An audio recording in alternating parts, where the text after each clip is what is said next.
ada sebuah danau di Sulawesi Selatan yang menyimpan rahasia mendalam selama lebih dari 700 tahun.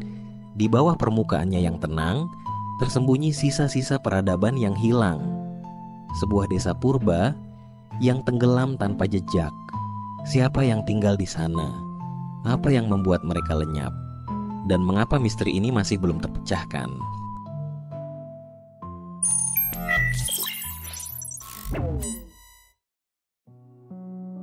Semua dimulai pada tahun 2015, ketika para penyelam lokal melaporkan temuan yang aneh seperti tembikar kuno, pecahan alat logam, dan struktur seperti pondasi rumah di dasar Danau Matano. Artefak-artefak ini memberi petunjuk bahwa ada sebuah desa yang tenggelam di sini. Penemuan awal ini seperti ujung benang yang membuka misteri besar. Artefak-artefak itu ternyata memiliki detail yang mengesankan. Pecahan tembikar dihiasi pola-pola geometris yang tidak biasa, seolah menjadi bahasa yang hilang.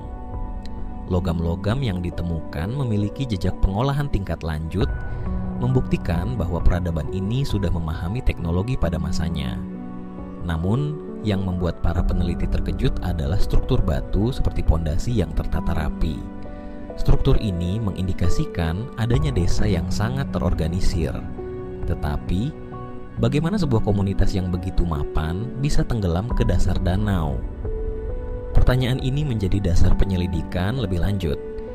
Jejak kehidupan ini kemudian menarik perhatian para ahli dari berbagai bidang. Ahli arkeologi, geologi, hingga sejarah berkumpul untuk mencoba menyatukan kepingan puzzle yang tersembunyi di dasar Danau Matano.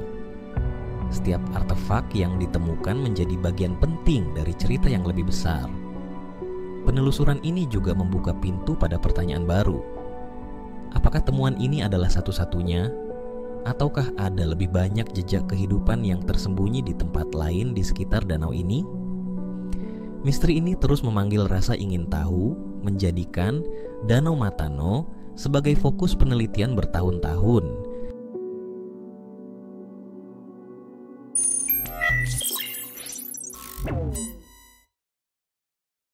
7 abad yang lalu, Nusantara berada di masa keemasan perdagangan maritim.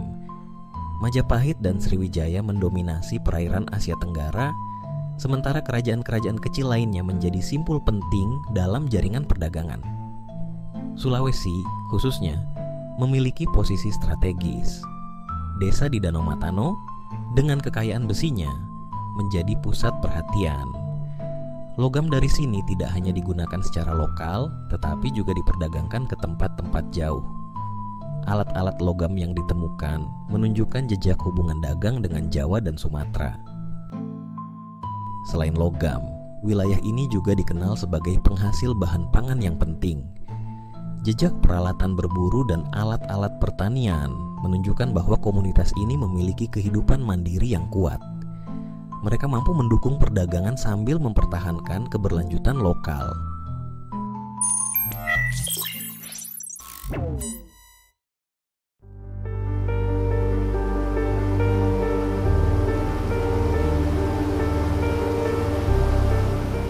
Para ilmuwan memiliki beberapa teori tentang mengapa desa ini tenggelam.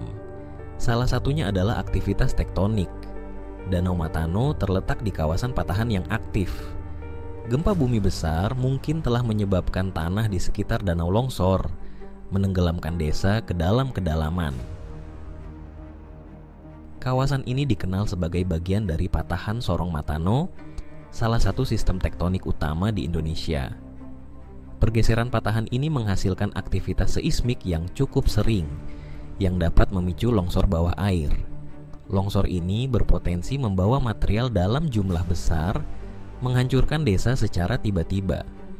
Geolog mencatat adanya perubahan lanskap signifikan di sekitar Danau Matano, yang menjadi bukti bahwa pergeseran besar pernah terjadi. Lapisan sedimen di dasar danau memberikan petunjuk tambahan. Sedimen ini tidak terbentuk secara alami dalam waktu singkat, melainkan hasil akumulasi dari beberapa peristiwa besar. Dalam lapisan terdalam ditemukan serpihan organik dan mineral yang menunjukkan adanya longsor bawah air besar yang membawa material dari daratan ke dasar danau. Ini menjadi bukti kuat bahwa desa ini tenggelam karena bencana alam. Namun, yang menarik adalah jejak pola pergeseran. Pergeseran yang ditemukan tidak hanya vertikal, tetapi juga horizontal, menunjukkan kompleksitas patahan di wilayah ini. Fenomena ini menambah tantangan bagi para ilmuwan untuk memahami secara tepat mekanisme bencana tersebut. Selain itu, ada indikasi bahwa gempa bumi yang memicu longsor tersebut mungkin bukan satu-satunya penyebab. Perubahan dalam tekanan air di Danau Matano akibat curah hujan ekstrim juga dapat memengaruhi kestabilan lereng di sekitar desa. Ketika tekanan air meningkat secara tiba-tiba, lereng menjadi lebih rentan terhadap longsor. Di sisi lain, cerita rakyat setempat memberikan gambaran yang berbeda. Mereka berbicara tentang kutukan leluhur yang membawa bencana ini. Meski tidak dapat diverifikasi secara ilmiah, cerita-cerita ini menjadi bagian integral dari warisan budaya setempat, memberikan konteks sosial terhadap peristiwa besar ini. Misteri ini terus menjadi teka-teki besar. Dengan setiap penemuan baru, para ilmuwan semakin mendekati kebenaran, tetapi kompleksitas fenomena ini menunjukkan bahwa jawaban mungkin tidak akan pernah sepenuhnya jelas.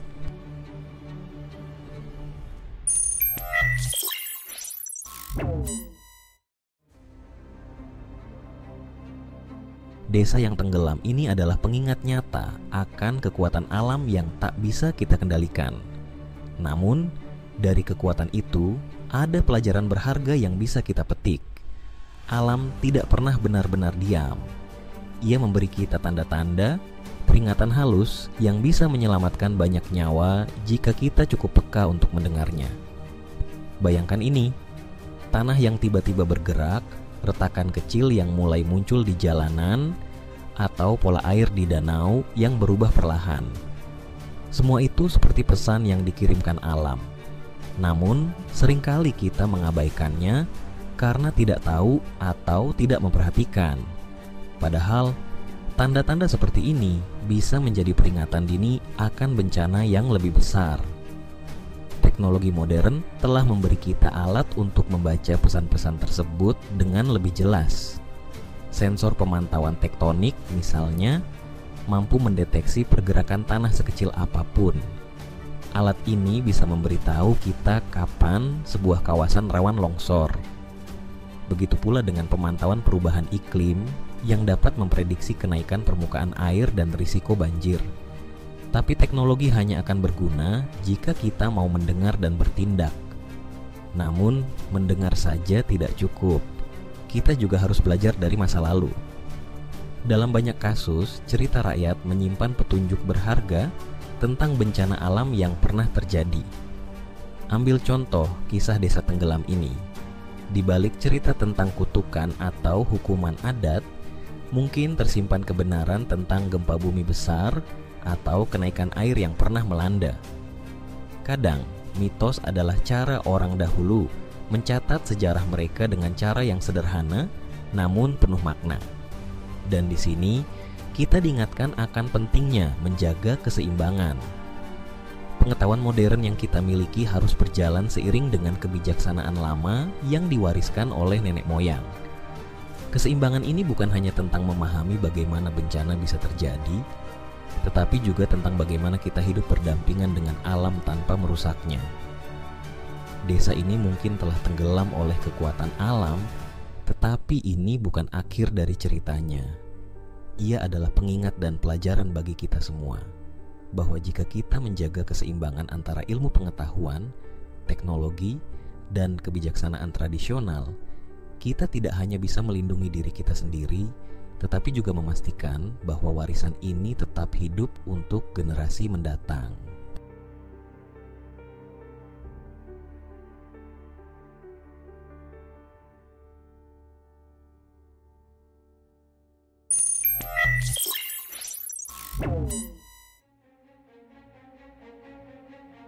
Kisah tentang desa ini tidak hanya tentang teknologinya, tetapi juga hubungan antar manusia. Hubungan perdagangan dengan kawasan lain berarti pertukaran budaya dan ide.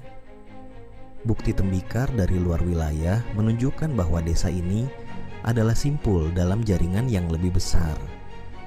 Keberadaan desa ini adalah bukti bahwa komunitas lokal di Nusantara memiliki peran penting dalam sejarah perdagangan global.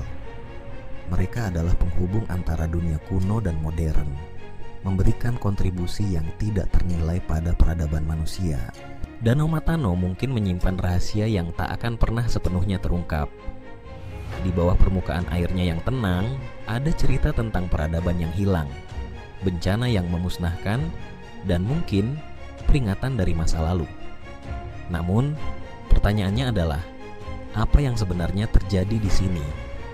Apakah desa itu tenggelam akibat kekuatan alam, kesalahan manusia, atau sesuatu yang lebih sulit dijelaskan? Sekarang, saya ingin mendengar pendapat Anda. Jika Anda menjadi bagian dari tim penyelidik, teori apa yang menurut Anda paling masuk akal? Atau mungkin, apakah Anda memiliki hipotesis yang sama sekali berbeda? Tulis jawaban Anda di kolom komentar. Mari kita coba menyatukan potongan-potongan puzzle ini bersama-sama. Karena siapa tahu, mungkin Anda yang akan menemukan kunci dari misteri Danau Matano